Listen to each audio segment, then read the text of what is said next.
merupakan sebuah rentetan sejarah panjang yang bermula dari kegigihan bangsa kita dalam mengamati dan mengenali lautan yang luas. Archipelago kita juga membuktikan bahwa garis pantai kita merupakan yang terpanjang di dunia, dengan adanya garis pantai di hampir setiap pulau di Indonesia yang membentang sepanjang kurang lebih 81.000 km.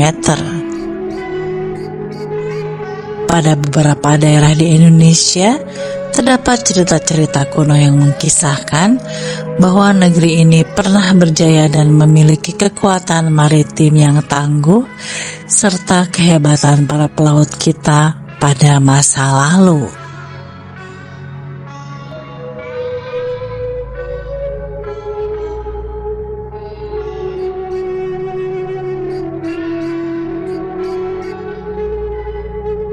Sejarah menceritakan bahwa Nusantara memasuki zaman keemasan di era awal kerajaan Kutai, yaitu ketika adanya hubungan dagang antara India dan Cina yang melalui Selat Malaka, dan dari sinilah kemudian bermunculan kerajaan Hindu. Kebudayaan Nusantara disebut-sebut muncul karena adanya perdagangan antara India dan Cina. Namun jika kita menelaah pada kenyataannya, orang Cina sendiri tidak memiliki semangat bahari yang memadai. Mereka baru bisa membuat kapal yang bisa melayari samudra baru sekitar abad ke-10 saat zaman dinasti Sung. Sebelum itu mereka hanya berlayar di sungai atau berlayar di pesisir dengan kapal-kapal yang sederhana. Sementara India pada masa lalu lebih berorientasi pada kebudayaan darat. Bisa dibilang mereka adalah orang-orang yang sangat takut pada laut. Bagi tradisi orang India, laut adalah wilayah yang sebaiknya dihindari karena mereka berpikir bahwa puncak gunung sebagai tempat para dewa, dan semakin tinggi mereka berada, maka semakin dekat mereka kepada kebajikan.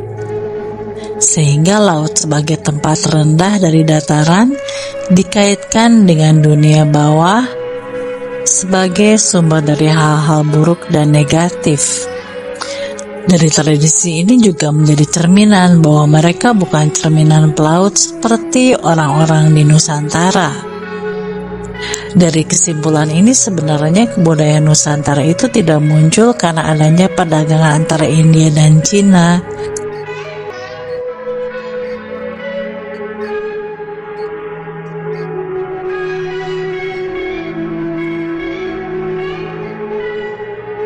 Tapi dikarenakan semangat bahari orang-orang Nusantara yang menghubungkan antara India dan Cina.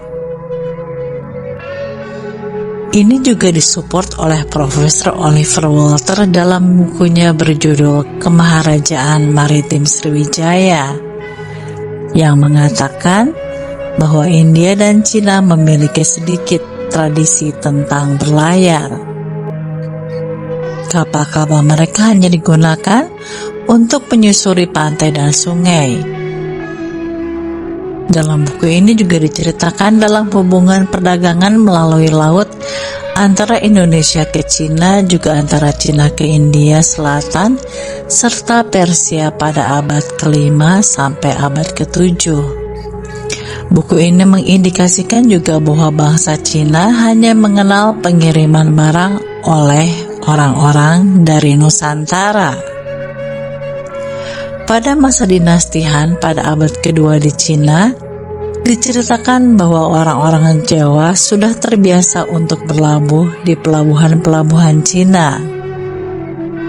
Sementara di era dinasti Song pada awal abad ke-10 sampai 13, kapal-kapal Jung Cina baru berkembang karena terinspirasi dari kapal-kapal Austronesia atau Nusantara yang telah berdagang ke Cina.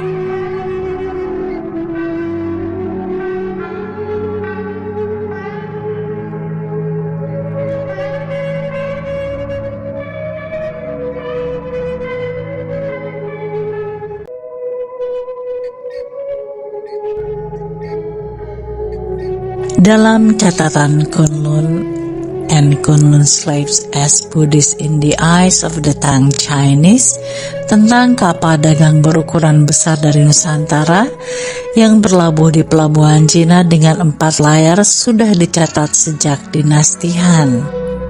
Dalam buku yang diberi judul Hal-hal Aneh dari Selatan, disebutkan bahwa orang-orang dari selatan itu diberi nama orang-orang Kunlun Po, artinya kapal dari orang Kunlun berkulit gelap, yang datang ke Cina dengan kapal yang sangat modern. Kapal layarnya bisa diputar-putar dan kapal kayunya yang sangat kuat, yang merupakan kayu jati yang tak lain adalah endemik dari Jawa.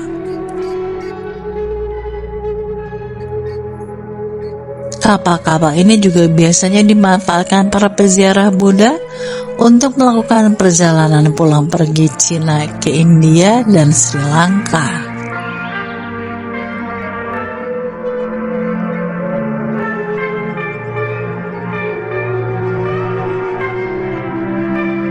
Di Sri Lanka ada legenda tentang orang-orang suku Naga yang berlayar dengan perahu bercadik satu.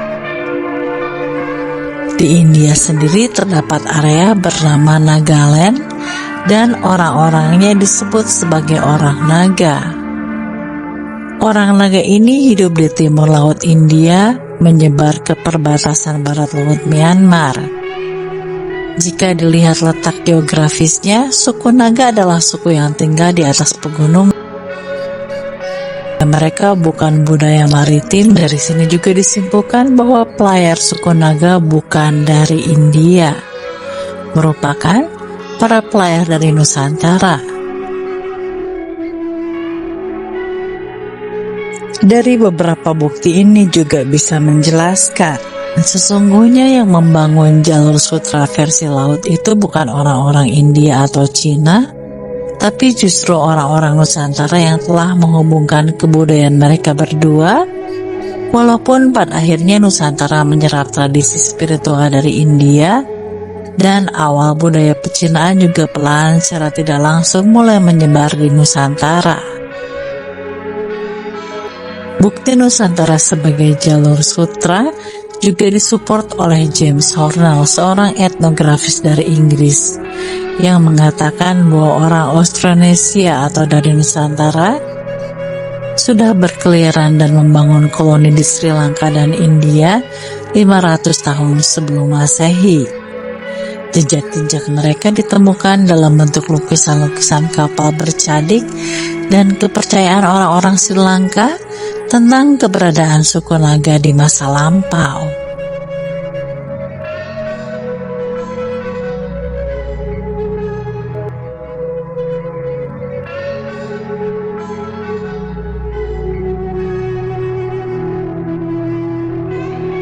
George F. Horani, seorang ahli sejarah daratan Arab, dalam bukunya Arab Seafaring mengatakan, orang-orang Arab sudah mengarungi lautan-lautan di sekitar India sejak sebelum Masehi.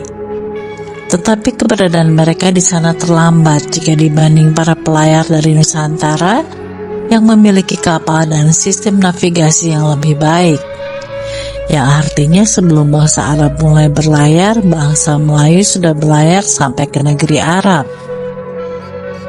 Horani menyebutkan bahwa bentuk kapal layar orang Nusantara adalah bentuk kapal layar yang paling berpengaruh di seluruh dunia. Kapal layar yang bisa diputar haluannya bisa dinaik turunkan dengan sangat fleksibel. Kapal-kapal bentukan Nusantara inilah yang memengaruhi bentuk-bentuk kapal di India. Karena letak India merupakan pertemuan antara para pelaut Persia, Arab, Yaman, Mesir, Mesopotamia, beberapa negara Afrika dan sebagainya, menurut buku dari George F. Horani dari Arab Seafaring, Linda Noren-Safar dalam bukunya Maritime Southeast Asia to 1500, dan Paul Johnston dalam bukunya The Seacraft of prehistori menyepakati bahwa kapal air Nusantara itu diadopsi oleh seluruh negara Eropa dan dunia dari awal abad Masehi hingga abad ke-12 Masehi. Bukti ini semakin menguatkan bahwa Nusantara lah yang menciptakan jalur sutra, bukan bangsa Cina.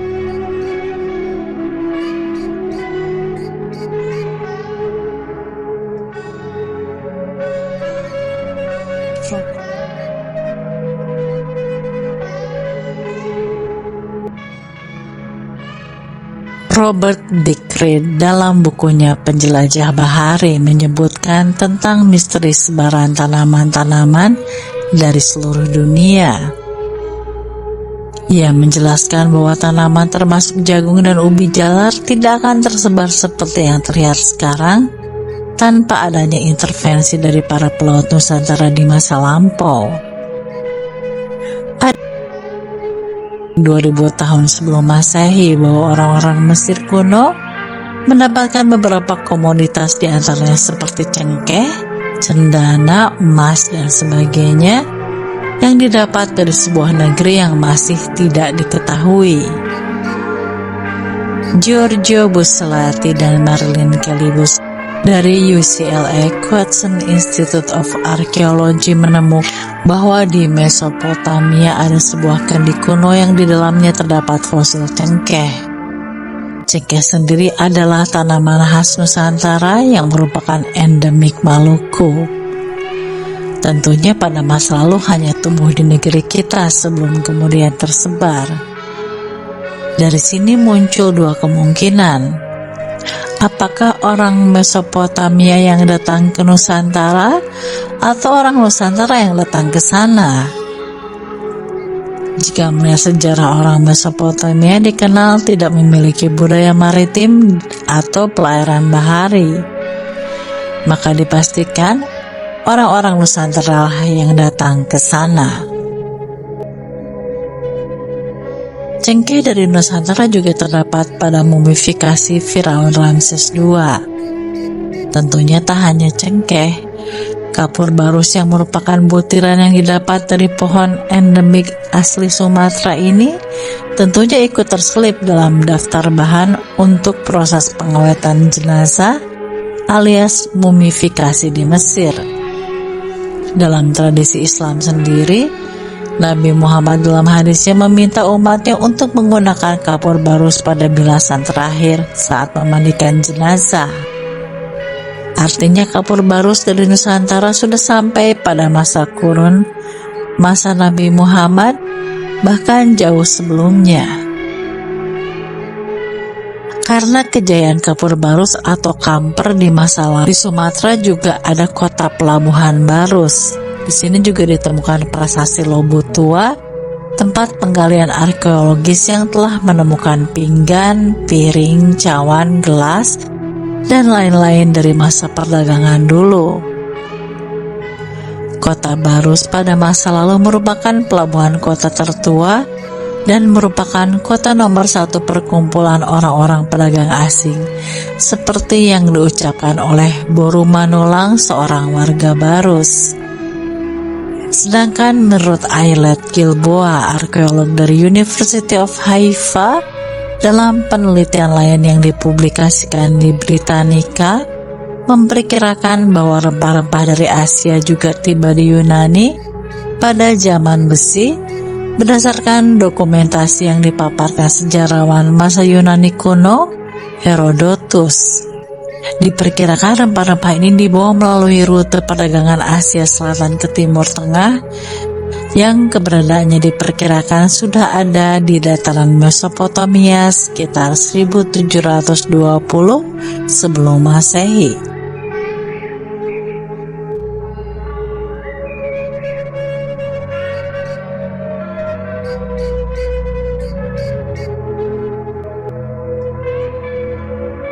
Selain tumbuh-tumbuhan asli Nusantara dan rempah yang disebarkan di negara-negara lain, nenek moyang kita yang berlayar sampai Afrika juga diduga membawa ikan asli dari perairan di benua ini. Dengan ditemukannya ikan asli Afrika yang bernama Mozambik tilapia oleh Iwan de Lauk yang dikenal dengan Pak Mujair pada tahun 1939 di area Jember, ikan tilapia asal Afrika ini pun kemudian dibudidayakan hingga berkembang biak sampai saat ini, dan orang menyebutnya dengan nama Mujair.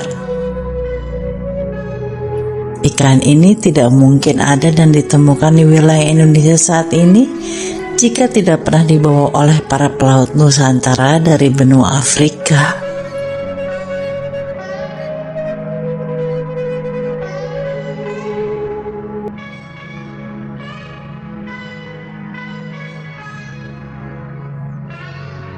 Ada sebuah fakta yang tidak terbantahkan, yaitu Alfonso de Albuquerque melakukan pelayaran pada tahun 1511. Alfonso de Albuquerque mendapatkan sebuah peta dari seorang mu'alim Jawa yang juga menampilkan bagian dari benua Amerika. Sedikit orang yang mengetahui kalau ia pernah menulis surat pada rajanya, yaitu Raja Manuel I pada bulan April 1512, yang isinya adalah peta besar seorang mu'alim Jawa yang berisi Tanjung Harapan, Portugal, Tanah Brazil, Laut Merah, Laut Persia, Kepulauan Cengkeh, navigasi orang Cina, dan Gor dengan garis ram dan rute langsung yang bisa ditempuh oleh kapal, dan dataran gigir atau hinterland, dan bagaimana kerajaan berbatasan satu sama lain. Para pelaut Portugis ini juga ketika sampai ke Tanjung Harapan, Afrika Selatan, mereka terkejut karena mereka menemukan banyak sekali orang-orang berkulit coklat yang ternyata adalah orang Jawa. Kemudian ketika pelaut-pelaut Portugis ini sampai ke Nusantara, mereka melihat banyak kapal-kapal seperti Jung Jawa yang pernah ditemukan di Tanjung Harapan.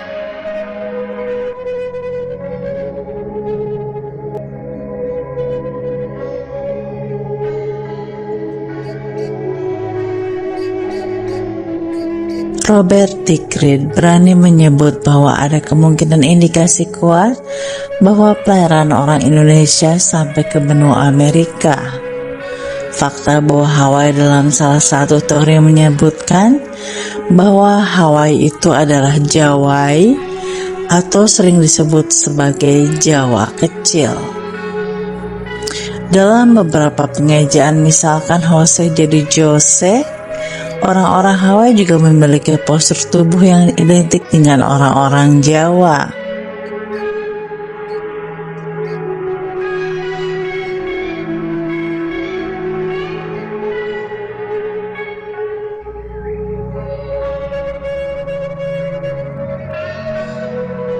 Pengaruh nenek moyang Nusantara juga sampai di Madagaskar. Dalam penelitian yang dimuat dalam jurnal Proceedings of the Royal Society pada 21 Maret 2012, ahli biologi molekuler Universitas Selandia Baru, Murray Cox, memimpin penelitian untuk menganalisis DNA mitokondria yang diturunkan lewat ibu dari 2.745 orang Indonesia yang berasal dari 12 kepulauan dengan 266 orang dari 3 etnis Madagaskar atau Malagasy, yaitu etnis Mikea, Vezo, dan Andriana Merina. Menurut Cox, seperti dikutip di Australian pada 21 Maret 2012, hasil riset tersebut menyimpulkan bahwa sekiranya 30 orang perempuan Indonesia menjadi pendiri dari koloni Madagaskar 1200 tahun silam. Dalam buku yang ditulis Robert Tickrit, Penjelajah Bahari, pada 2008, ia menemukan ada banyak kesamaan. Setelah ditelusuri, baru diketahui bahwa bukan hanya bahasa Madagaskar yang sama dengan beberapa wilayah di Nusantara, tapi ada musik yang semacam kolintang. Lalu ada rumah orang Madagaskar yang mirip sekali dengan rumah joglo.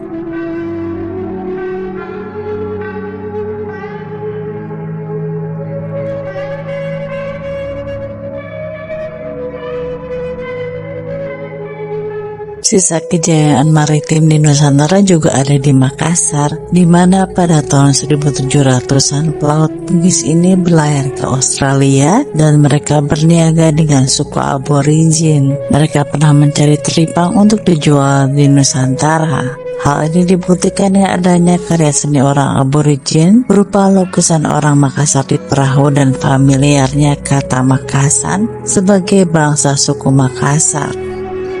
Namun hubungan ini retak ketika tahun 1900-an Australia diduduki Inggris karena setiap kapal orang Makassar yang ingin berlabuh dimintai pajak. Untuk cerita lengkapnya juga kalian bisa menyimak di vlog saya sebelumnya. Tahun 1873, pengelana asal Italia yang pernah berkunjung ke Makassar yang bernama Odoardo Beccari pernah memfoto orang aborigin yang tinggal di Makassar. Hampir 300 tahun silam, nenek moyang orang Makassar tiba di pantai utara benua Australia mendahului orang Eropa. Interaksi ini terjadi jauh sebelum kedatangan Kapten James Cook pada tahun 1770 yang diklaim sebagai penemu benua Australia. Di kalangan aborigin, orang-orang Makassar disebut dengan Makassan.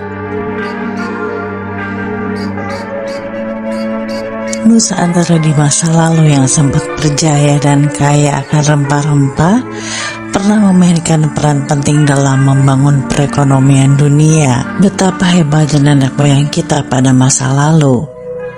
Kita sebagai generasi saat ini sebaiknya bangga dan menjadikan pencapaian nenek moyang kita di masa lalu menjadi penyemangat dan menjadi cerminan bahwa bangsa kita bisa sangat hebat, bisa sangat maju dan berjaya, tidak kalah dengan bangsa-bangsa lainnya di dunia.